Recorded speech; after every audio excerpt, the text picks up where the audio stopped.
Olá, sejam bem-vindos ao Opinião Regional. A partir de agora, você ligado na telinha da NTV através do canal 8.1 Digital. Lembrando que também estamos ao vivo no nosso site, na plataforma do Facebook e no aplicativo para todo o Brasil, para todo o planeta. Você que não baixou o aplicativo, baixe o aplicativo da NTV e fique por dentro do que acontece na nossa Patos de Minas, em todo o Alto Paranaíba. Bom, a partir de agora, a opinião está no ar, onde a sua opinião é o mais importante. O telefone está aí na tela para você participar a partir de agora, mandar a sua pergunta, dar a sua opinião, isso que é o mais importante. E no Opinião Regional a gente traz assuntos polêmicos, importantes, informação, notícia, bate-papo. E para esse bate-papo especial de hoje, há muito tempo eu estava com vontade de ter esse diálogo, esse bate-papo com ele, e apareceu aí a oportunidade, e é um prazer recebê-lo pela primeira vez aqui no nosso programa.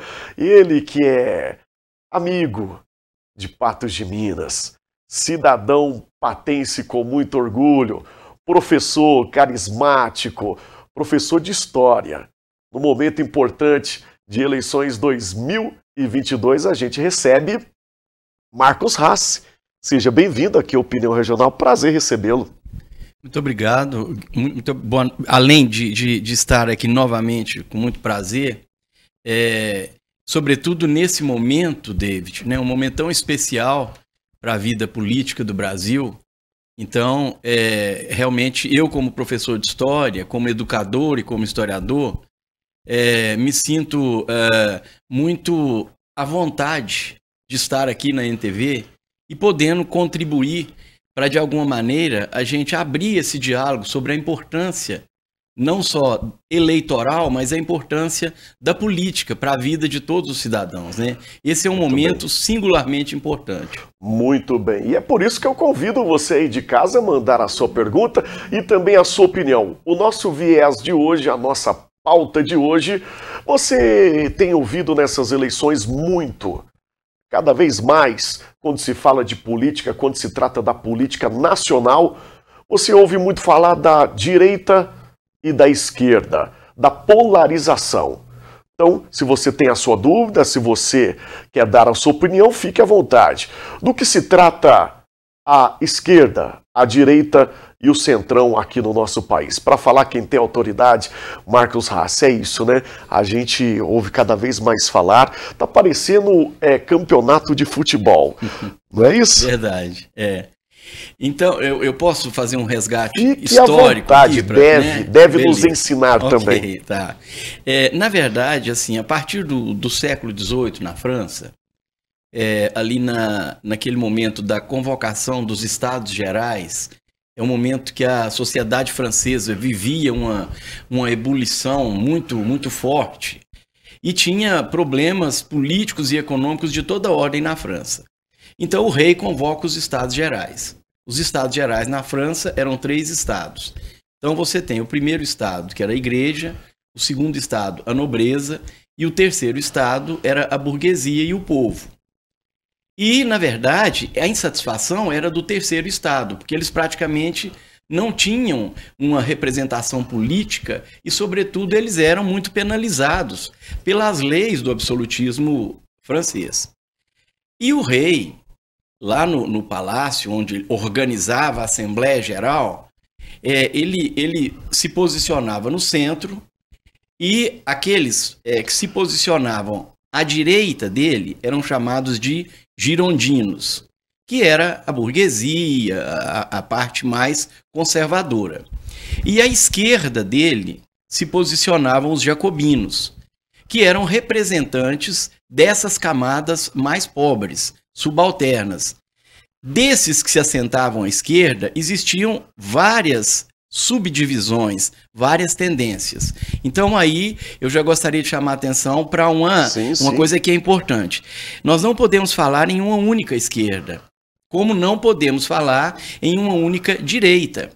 Porque mesmo a direita, ela também se subdividia muito. Existem as famosas camadas, como o senhor está explicando. Isso, exatamente. Então o que acontece? Quando a esquerda pedia a palavra, os parlamentares representando a esquerda, o terceiro estado e tudo mais, normalmente as propostas deles eram propostas mais radicais, de fazer mudanças naquela sociedade francesa da época, né? Então eles queriam combater aquelas injustiças que o Estado absolutista acabava por imprimir na França. E quando aqueles que se assentavam à direita dele pediam a palavra e se manifestavam, eles queriam a manutenção daquele status quo, a manutenção daquele estado de coisas. E a partir dali, depois fervilhou a Revolução Francesa, de lá para cá, ficou mais ou menos padronizado que aqueles grupos políticos que sempre lutaram por reformas, eles são considerados, de alguma forma, à esquerda. E aqueles que não querem reformas sociais, reformas políticas e tudo mais, passou a ser chamado de direita. Os conservadores, é por isso que se encaixou bem no linguajar popular aqui no nosso país, a esquerda e a direita, como o senhor bem explicou, resumindo. De direita ficou então os conservadores, sim, como a gente tem visto, né, na grande maioria de quem é de direita, e a esquerda ficou para quem realmente quer aquela revolução, para quem briga pela mudança. É isso. Em linhas gerais é isso. Agora, é preciso, a história, o mais importante da história e o mais interessante, o David, é que ela é dinâmica, né? A história, ela não é uma ciência exata. Então, o que que acontece? Essa concepção foi uma concepção lá para o século XVIII. Ela vai se circunstanciando ao longo da história, né?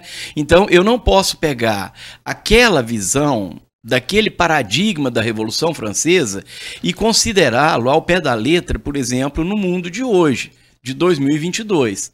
Porque, por exemplo, quando alguém diz assim, eu sou de esquerda hoje, você tem que aprofundar essa explicitação. Muito bem, entendeu? É por isso, professor, só te interrompendo um pouquinho, é por isso que o convite foi feito para o senhor, porque, como eu falei no início do programa, muito se ouve falar, você é de direita, você é de esquerda, né, ligando aos dois candidatos que a gente tem hoje na disputa eleitoral, mas é realmente para isso, para que as pessoas saibam quando falam, eu sou de direita, eu sou de esquerda, sabendo do que está falando. E a imprensa séria como TV está aqui para isso. Então, muito obrigado pelo ensinamento. Pode concluir. Mas eu só queria realçar essa questão, que dependendo do momento da história, você tem, por exemplo, espectros políticos que representam uma esquerda mais aberta que eu estou dizendo o seguinte, é uma esquerda mais flexível. E você tem grupos de esquerda mais radical. Assim como a direita também. É o famoso extremismo, professor? Tem uns que são extremistas demais, né? Tem. O sufixo ismos, né, ele é sempre complicado porque ele é quase que uma patologia, né? Quando você fala assim, fulano é muito radical. Eu acho ótimo que seja radical, tanto de direita quanto de esquerda. Porque o radical é o que vai na raiz. Agora, quando ele é radicalista, esse sufixo já pressupõe um certo fundamentalismo. Aí você já perde a razão. Aí a ignorância sobrepõe a razão. Realmente. Então, assim, nós estamos vivendo num mundo hoje, sobretudo, nessa radicalização no Brasil, que muitas vezes a gente perde a razão e parte para algumas concepções fundamentalistas. Mas, assim, voltando à sua questão, você pega, por exemplo, nós temos setores que defendem a luta armada. Até hoje existe, inclusive partidos no Brasil. Como nós temos partido no Brasil também que tendem a defender um partido único, uma única concepção partidária. Isso são extremos. Não é? Então, dentro dessa concepção de esquerda e direita, há um grau de flexibilidade, de polissemia, de sentidos, os mais diversos possíveis. Por isso que tem centro-esquerda, centro-direita, de centro. Era aí que eu queria chegar antes da gente ir para o intervalo, a gente tem um minutinho antes de girar o nosso break, que o senhor falasse sobre o centrão. Né, que a gente vê aí a esquerda e a direita, mas também surgiu o centrão. Sim. Nesse meio. É só aqui no Brasil que tem o centrão? O Centrão, como ele é concebido aqui, o Brasil tem algumas coisas que nós somos, né, sui generis mesmo, né? Real. E essa invenção também, ela é originária do contexto brasileiro ali dos anos 80, meados dos anos 80. Eu vou me permitir começar, porque, como você falou que a gente tem só um minuto, Só um minutinho. E esse precisaria de uma explicação um pouco mais detalhada. Mas, enfim, né? para resumir, ele existe, né, professor? Existe, ele existe, está aí, e pelo que a gente vê, vai fazer uma grande diferença na hora de votar, principalmente nessas eleições. Bom, deu para você de casa entender um pouquinho sobre esquerda e direita, a origem, né? Antes de te acusarem, você mesmo bater no peito e falar se você é esquerda ou direita, a gente aprendeu com quem tem autoridade no assunto. Vamos girar rapidinho? Vamos para um rápido intervalo, bem rapidinho. Daqui a pouquinho eu quero saber a opinião sobre a política atual do professor aqui, tá bom? Vamos girar e eu volto já já. Muito bem, o Opinião Regional está de volta na telinha da NTV, agradecendo a sua audiência também, através da internet, no nosso aplicativo, no Facebook também e através do site da NTV. Telefone está na tela para você mandar aí a sua pergunta, o seu posicionamento e, claro, a sua opinião. Hoje o nosso programa recebendo o educador, professor Marcos Haas, está aqui no estúdio e a gente está falando, explicando um pouquinho, o tempo é curto, sobre a política atual, a esquerda, a direita e o centrão. Falta a gente fazer uma explicação rapidinha, dar uma pincelada aí no centrão, mas antes já estamos recebendo aqui a participação do telespectador, a Kelly. Gostaria de mandar um forte abraço para Kelly. Parabéns pelo programa, pessoa muito importante neste momento para esclarecer fatos históricos. Marcos Haas, um abraço para Kelly, está elogiando a presença aqui no programa. Obrigado, Kelly. Grande abraço. Professor, então é isso. Já falamos um pouquinho sobre a origem da esquerda, da direita, e agora a gente tem o centrão que vai ter um papel fundamental nas decisões nessa eleição 2022. Para a gente pincelar rapidinho, o centrão está aí. O Centrão, na verdade, ele sempre esteve no cenário político brasileiro desde a Constituinte de 87. Foi lá que nasceu o Centrão. Aquele momento, o David, foi um momento muito importante da história brasileira. Por quê? Aquele contexto ali da Assembleia Nacional Constituinte, ela pavimentou realmente a sociedade civil brasileira. E ali nós tivemos grupos, corporações se organizando. Para quê? Para impactar de alguma forma na Constituição de 88. E aí, a Assembleia Constituinte mesmo, ela tinha lá os seus lobbies, né? Lobbies são o quê? São grupos de pressão política. Então você tem o lobby, por exemplo, dos fazendeiros, né? A antiga UDR, União Democrática Ruralista, o lobby dos sindicatos, da CUT, do CGT, né? O lobby da Igreja Católica, o lobby dos evangélicos. São grupos de pressões que elegeram deputados constituintes, deputados e senadores, para, de alguma forma, contribuir na nova Constituição. Estão lá até hoje, né? A famosa bancada hoje. Sim, a bancada cristã, a bancada evangélica. Isso, né? A bancada da bala, né? A bancada dos militares. Isso é vivo, muito vivo. Hoje até, alguns, até mais forte do que era. Mas como é que surge o Centrão nesse contexto? Você foi parlamentar, o David, então você compreende perfeitamente, e eu tenho certeza que quem está em casa também. No parlamento, existem figuras que se destacam naturalmente, por carisma, por poder de oratória, etc. E no caso do Congresso Nacional, tem a maioria que eles chamam de baixo clero.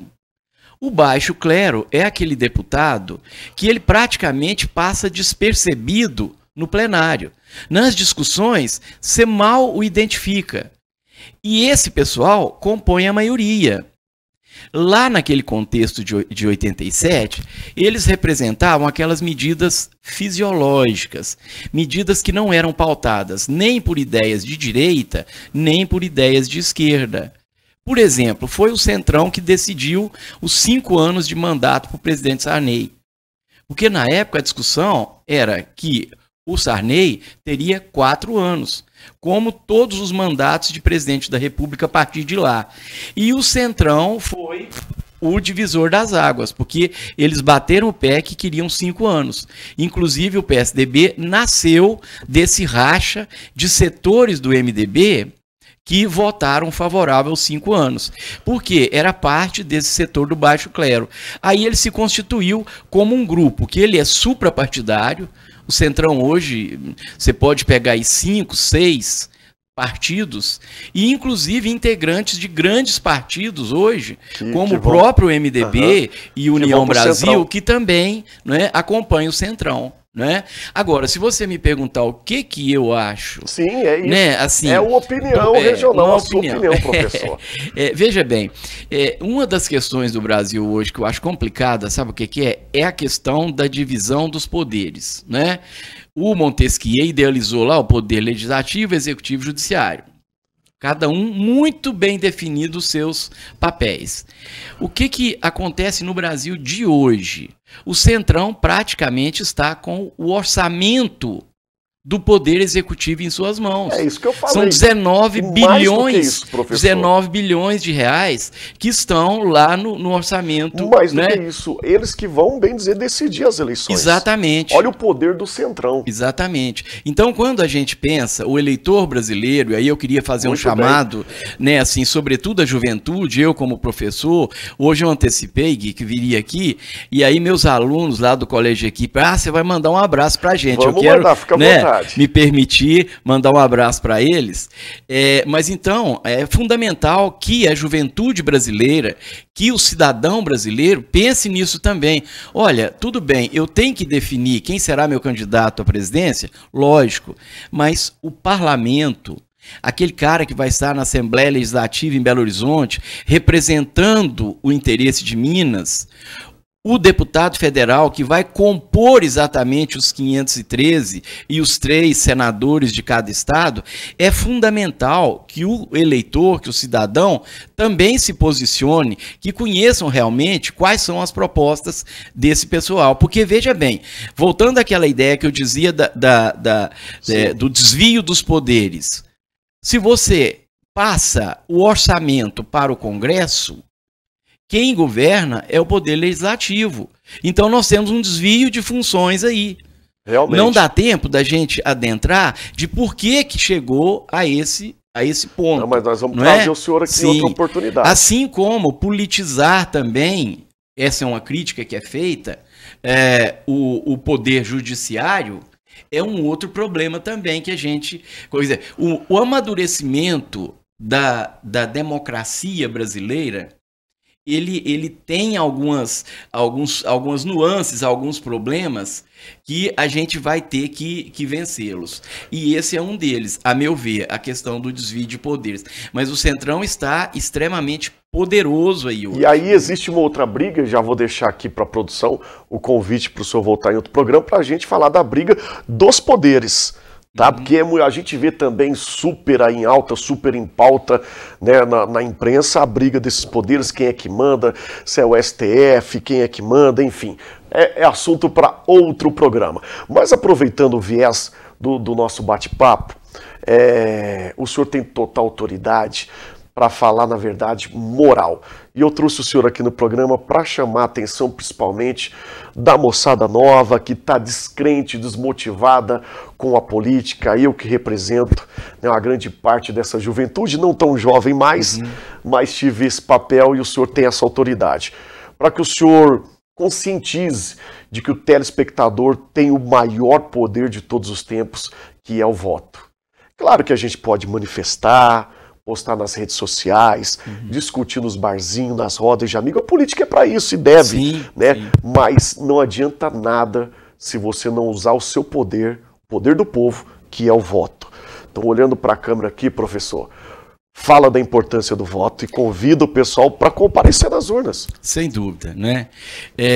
Eu gostaria de, mais uma vez, isso é o meu compromisso como educador e como historiador, de reforçar, né, a importância não só do voto, mas de que a gente acompanhe, que nós, enquanto cidadãos, nos politizemos. E nos politizar significa o quê? Acompanhar para e passo o que os nossos representantes fazem, né? Então, ao invés de afirmar, não, mas política, eu não tenho nada a ver com isso, a política decide absolutamente tudo. E isso depende do grau de conscientização de nós brasileiros. Então, nesse sentido, David, eu penso também que nós temos que pensar em qualificar a nossa democracia. Muito bem. Isso é fundamental.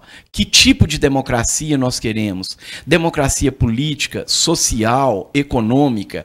É fundamental que a gente pense nisso. E um momento crucial para isso é o momento eleitoral. Então, isso é absolutamente fundamental.